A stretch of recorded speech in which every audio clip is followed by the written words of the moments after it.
The champagne flute shattered against the marble floor, the sharp sound slicing through the music and laughter. Then a woman screamed, her voice cracking the air. "Why is there a wild animal in the hall?" The gala froze.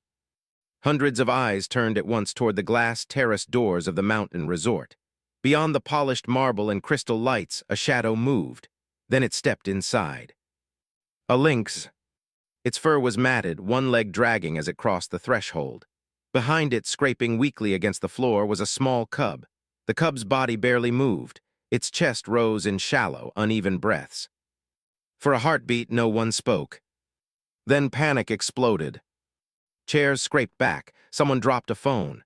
Another guest laughed nervously, too loudly, like it was all part of some strange show. Security guards reached for their radios. A woman clutched her diamonds and whispered, "Is this real?" Cameras came up everywhere, screens glowed. The moment was already being recorded, framed, shared. At the center of the room stood the host of the night, the millionaire himself. His tailored tuxedo fit like armor.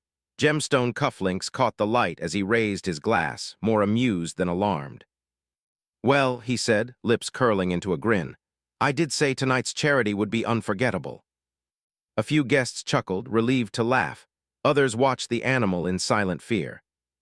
The lynx didn't look at the crowd. It didn't snarl, it didn't charge. It walked straight through them. Past the donors, past the cameras, past the guards who suddenly didn't seem so brave. It stopped near the terrace doors, beside a man no one had noticed until now. He wore a simple maintenance uniform, dark pants, a faded shirt, one sleeve damp with spilled champagne. He held a cloth in his hand, frozen mid-wipe. "A janitor." The lynx lowered its head and collapsed. The cub slid from its side and landed at the man's feet. The room inhaled as one. "What the hell?" someone whispered. The man didn't step back. He didn't shout. He didn't reach for a weapon or a phone. He knelt, slowly, carefully, like he had all the time in the world. His hands were steady as he set the cloth aside. His breathing stayed calm. His eyes focused only on the cub, not the teeth, not the claws, not the 100 people watching him like a spectacle. The lynx lifted its head weakly and watched him.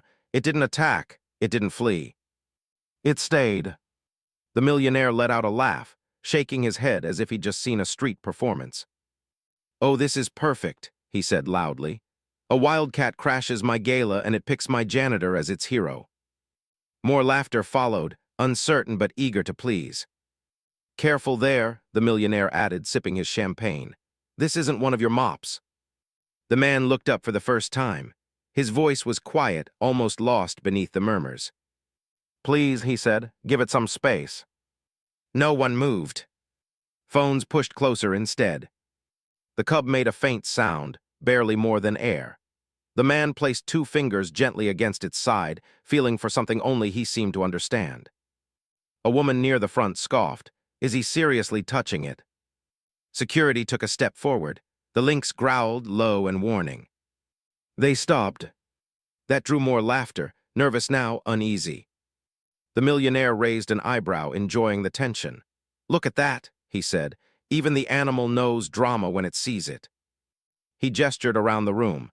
"This is a charity event, folks, and tonight we're clearly being tested." The man didn't look at him. His attention never left the cub. He adjusted his position slightly, blocking the cub from the crowd with his own body. It was a small movement, but deliberate.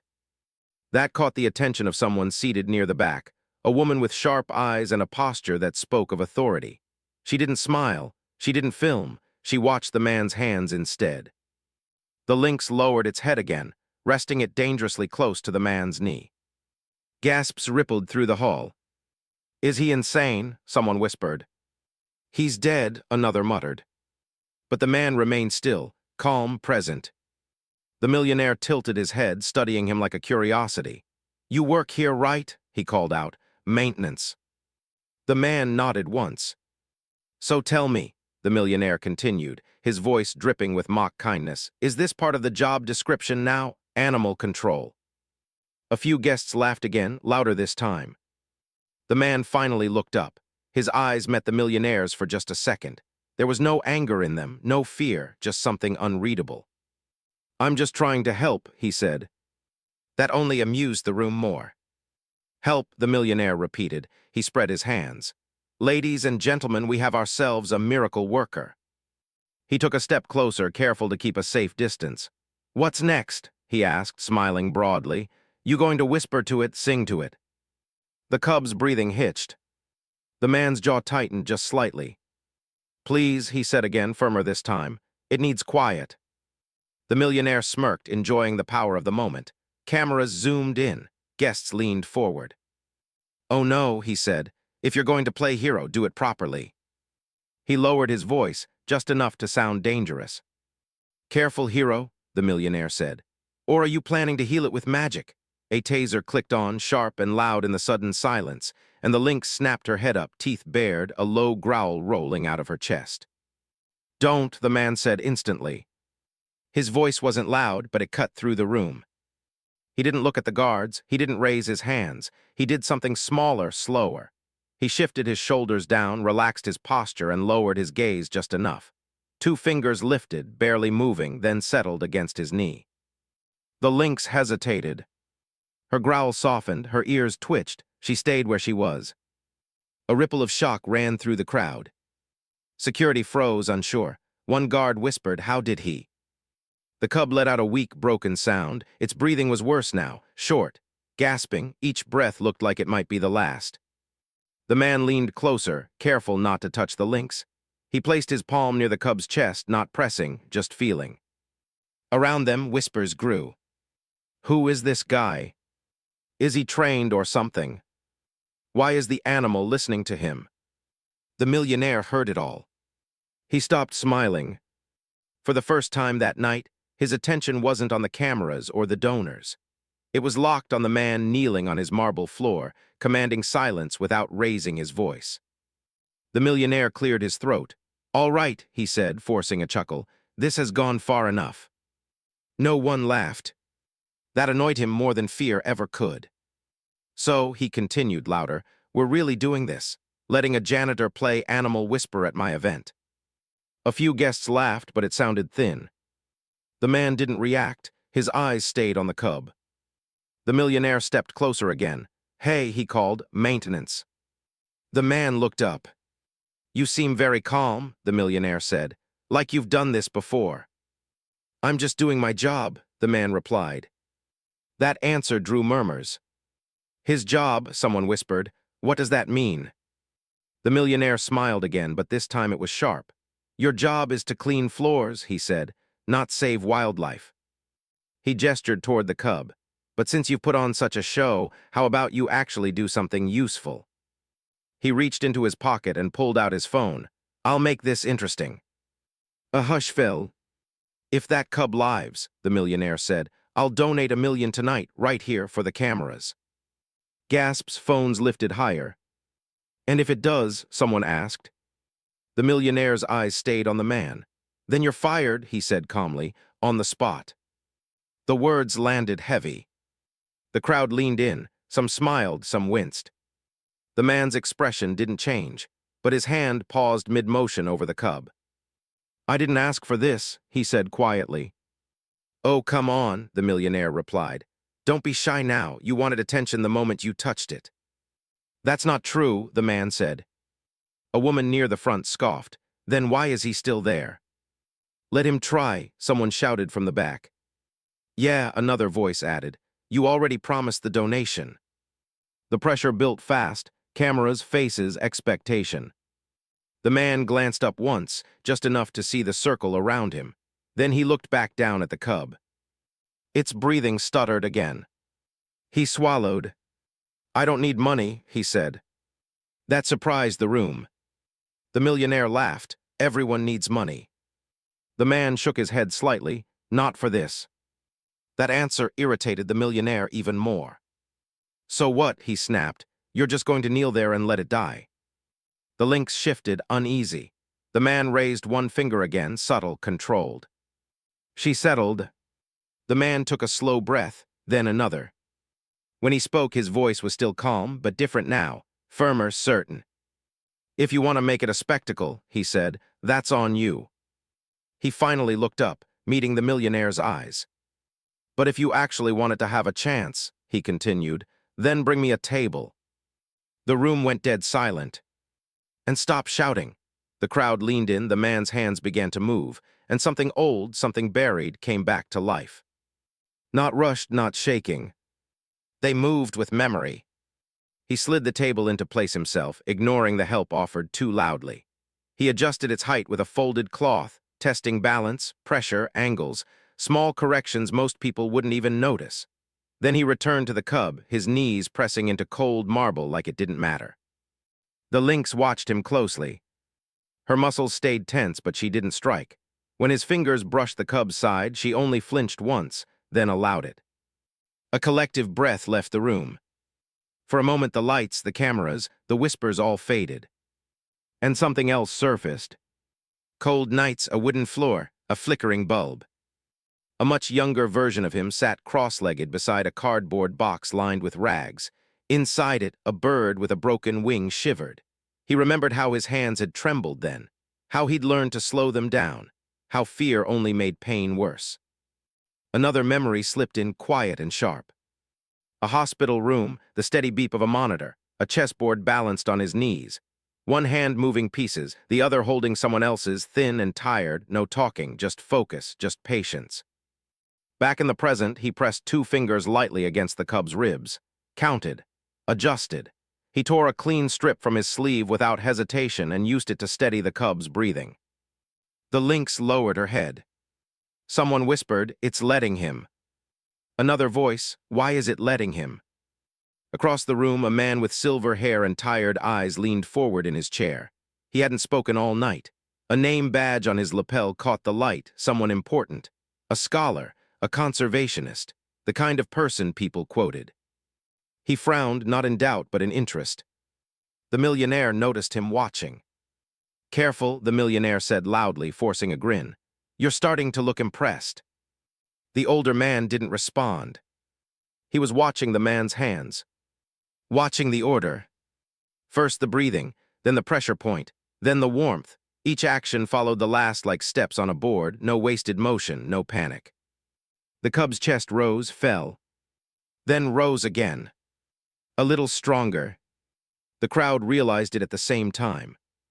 "It's stabilizing," someone whispered. Phones dipped lower, laughter died completely. The millionaire scoffed. "Or it's just not dead yet," he said. "Let's not hand out medals." The man didn't look up. He reached into a nearby ice bucket, pulled out a cloth, wrung it carefully, not too much, and placed it beneath the cub's neck to reduce swelling. The older man's eyes widened. He leaned toward the woman beside him and murmured, barely audible, "That's not instinct." She blinked. "What?" "That's training," he said. The lynx shifted again. Her breathing synced with the cub's, slower now, calmer. The man exhaled just once. The millionaire felt the room slipping. He raised his voice. "All right," he said, "very touching, but this is still my gala." No one reacted. That silence hit harder than booze.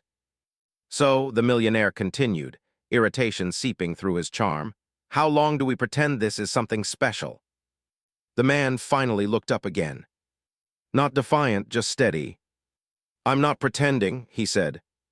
The words weren't loud, but they landed. The older man stood. That got attention fast. "Interesting," the outsider ally said, eyes never leaving the scene. "Very interesting." The millionaire forced a laugh. "Oh, you're enjoying the show too." The ally adjusted his glasses.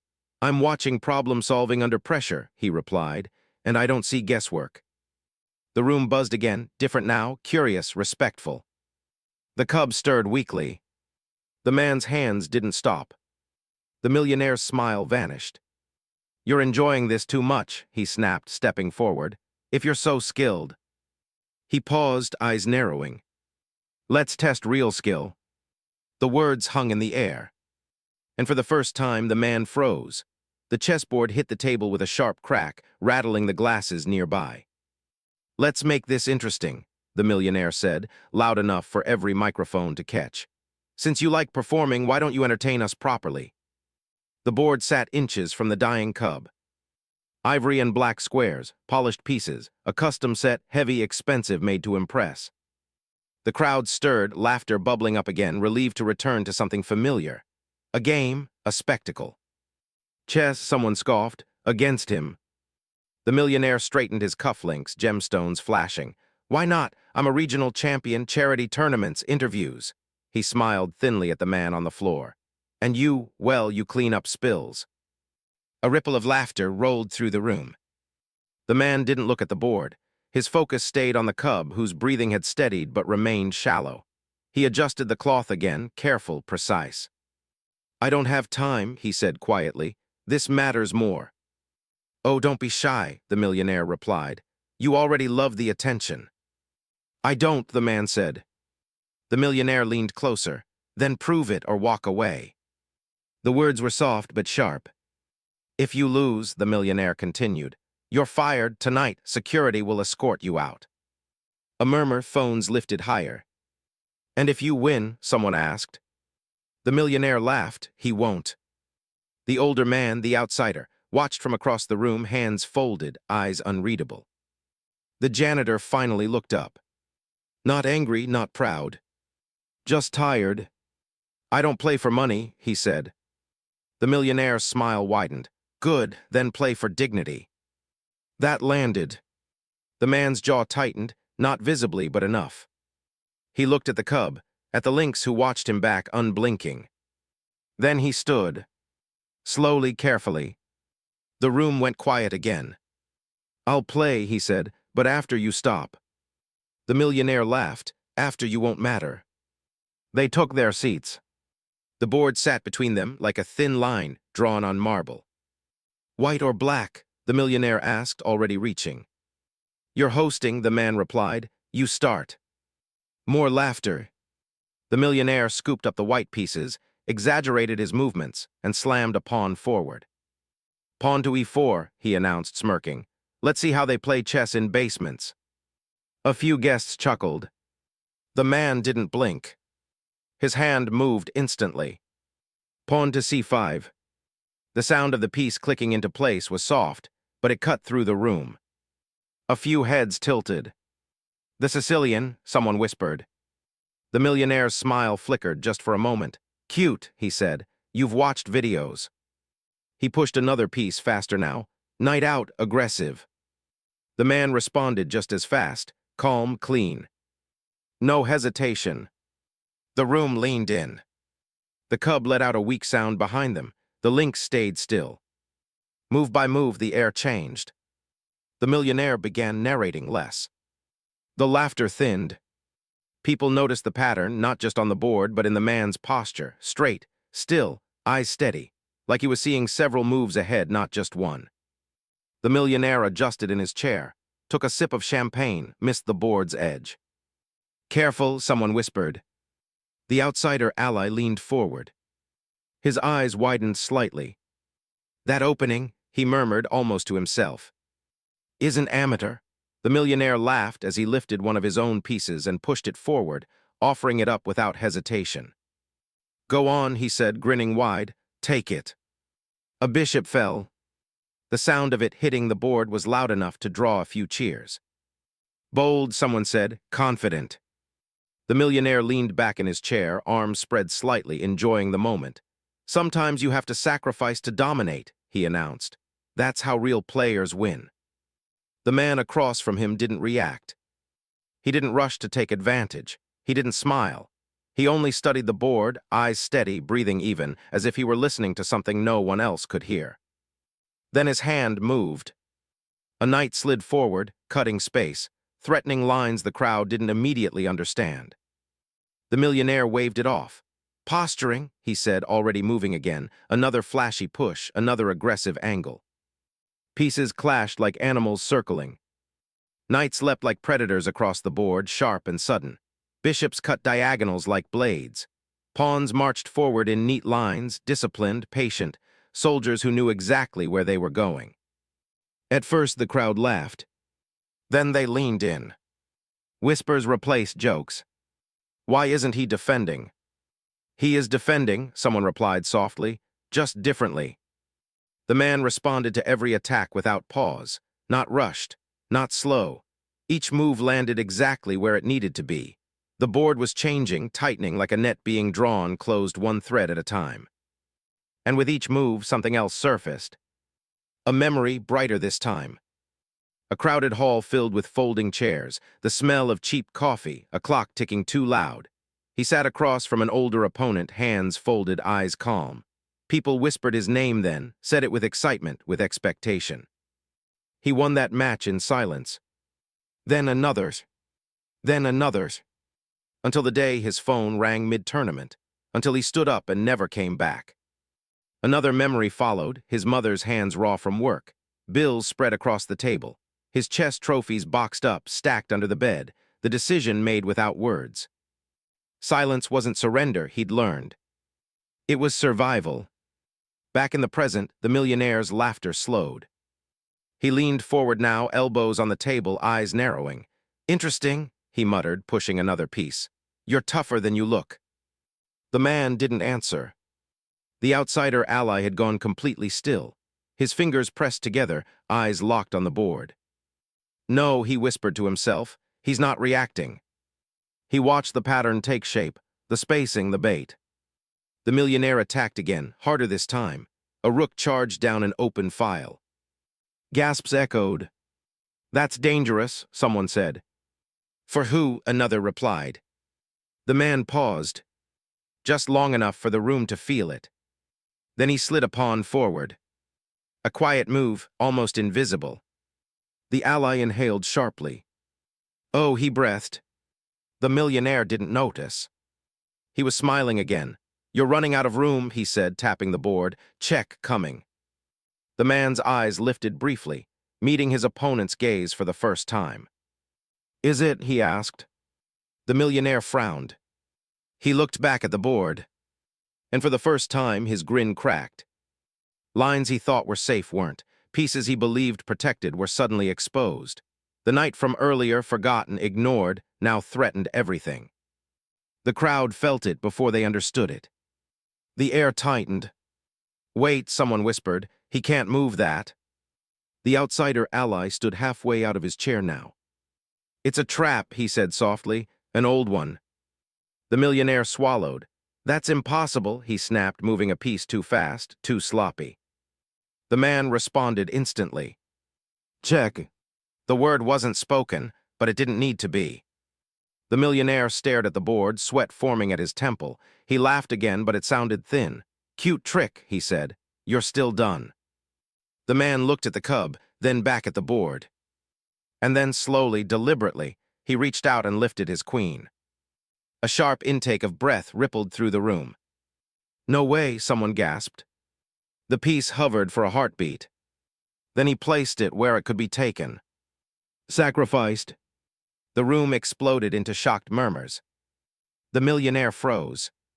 The ally whispered almost in awe, he's offering the crown. And the board fell silent.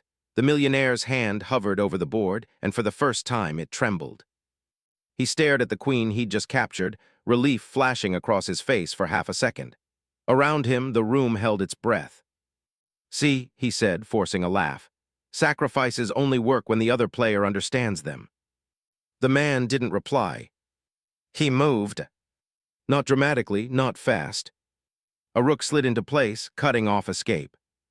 The board changed shape instantly. The millionaire blinked. Wait. A knight followed, leaping like a predator into the open space the queen had left behind. The ally inhaled sharply. Oh no, he whispered. It's closed. The millionaire's smile vanished. He shifted in his chair, scanning the board now, faster, frantic. His fingers tapped the table. He tried one move. It failed. Tried another. Illegal. His king was boxed in, hemmed by his own pieces, suffocated by quiet precision. The trap snapped shut. The man leaned forward slightly and placed one final piece. Checkmate. No slam, no announcement. Just the soft click of wood on wood. For a heartbeat, no one spoke. The millionaire stared at the board, mouth open, eyes unfocused, as if waiting for it to change back, as if this couldn't be real. That's not, he began. He stopped. There was nowhere to go. The room erupted. Gasps turned into shouts. Phones shot up. Applause broke out in waves, loud, uncontrolled, stunned. The outsider ally stood fully now. "Enough," he said, and the room obeyed. He walked closer to the table, eyes never leaving the man who had just won. "That wasn't luck," the ally said clearly, "and it wasn't instinct." He turned to the crowd. "That was master-level play. Calculated, historical, the Queen's sacrifice, that's a classic trap refined by grandmasters." The millionaire's face drained of color. The ally continued, voice steady. "I've seen this style before, years ago, a prodigy who disappeared." He looked back at the man. "You didn't quit because you couldn't win," he said softly. "You quit because you had to survive." A murmur swept the room, different now, respectful, heavy. "He's not a janitor," someone whispered. The man said nothing. Behind him, the cub let out a small sound, stronger this time. He turned just enough to check. The lynx cub's chest rose and fell in steady rhythm. The mother remained calm, watching him with unbroken focus. The ally smiled faintly. "And you saved the cub," he added, "not by force, by patience." Applause grew louder. People stood. The man remained seated. All eyes turned slowly, inevitably back to the millionaire. He sat frozen in his chair, hands slack at his sides, his perfect world cracked wide open in front of everyone. No jokes left. No moves left. The board was still. And the silence was waiting. The millionaire tried to laugh, but the sound caught in his throat. It was sharp, strained, and hollow, an echo of confidence now shattered. Around him, the crowd's energy had shifted completely. No whispers of doubt, no nervous chuckles, only stunned admiration for the man who had quietly turned the tables. He had won without a word, without theatrics, and the world around him had no choice but to notice. Phones were raised, flashes firing, but the flashes seemed insignificant compared to the weight of his calm presence. The underdog's hands, steady and precise, now returned to the cub, checking its breathing, smoothing fur, a gentle and deliberate care that contrasted the millionaire's flamboyant panic. The ally stepped forward, commanding attention without shouting. "Enough," he said firmly, eyes scanning the room. "This man is not here for show. His skill, his patience, and his precision are worthy of recognition. He deserves more than applause. He deserves opportunity." The millionaire shifted uncomfortably in his seat, glancing around. His wealth, his connections, his fame, all meant nothing in this moment. The ally's words struck harder than any defeat on the chessboard. The crowd held its breath as the ally laid out the offer. Scholarships to prestigious programs, positions in elite organizations, recognition for genius long hidden. Some gasped, others whispered in awe. Cameras captured every reaction, every stunned face, but the underdog did not move. He shook his head quietly. "I don't need spectacle," he said, voice low but firm. "I don't want applause, I want dignity and the work that matters." Without another word, he returned fully to the cub, adjusting its position carefully, ensuring it was breathing comfortably. The lynx mother shifted closer, nudging the cub with her head, her eyes soft but alert. She pressed against him briefly, almost as if in silent gratitude. The ally stepped back, acknowledging that his work here was done.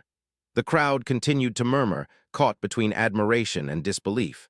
The millionaire sat frozen, a silent witness to the quiet power of humility and mastery. The underdog finally stood, brushing off his sleeves and straightened his posture. He gave the cub one last check before lifting it gently in his arms. The lynx followed, pausing to give him a final, knowing look. He walked toward the exit, calm and composed, leaving the room behind. A room forever changed, where arrogance had been humbled, brilliance had been revealed, and respect had been silently earned. And all eyes, from the ally to the guests, followed him. The millionaire could only watch, his empire of ego crumbling quietly as the underdog vanished into the halls, dignity intact, and the world newly aware of the quiet strength of those who are often underestimated. No one stopped him this time. The gala hall, once filled with mocking laughter and flashing cameras, felt empty, almost reverent, as he walked through its grand doors. Every step was measured, calm, deliberate, a quiet assertion that the world could watch, but it could not dictate his path. Outside, news crews scrambled to catch up, but the story had already begun to spread faster than any broadcast. Phones buzzed, social media exploded, and within hours, the underdog's calm victory was trending everywhere. The millionaire's name was whispered in a different tone now, mocked quietly, his reputation dented by the sheer brilliance and silent authority of a man he had underestimated. The underdog didn't celebrate. He didn't tweet or pose for cameras. He simply returned to the work that mattered, letting his actions speak louder than any word could. Offers came in, scholarships, positions, recognition, but he considered each carefully, choosing only what aligned with his values. On his terms, life had changed, not through spectacle, but through quiet mastery and steadfast dignity. Behind him, the lynx and her cub had vanished into the trees, disappearing as suddenly as they had appeared. The cub, once weak and gasping, now moved with steady steps, guided by its mother. Their departure left a silent echo, a reminder that true power often operates unseen, and that the gentlest hand can hold the greatest strength. The crowd, the ally, even the billionaire, each had witnessed something extraordinary. The lesson was clear. Greatness does not need an audience, genius does not require applause, and respect earned silently can outweigh the loudest victory. Some victories don't roar, they simply endure.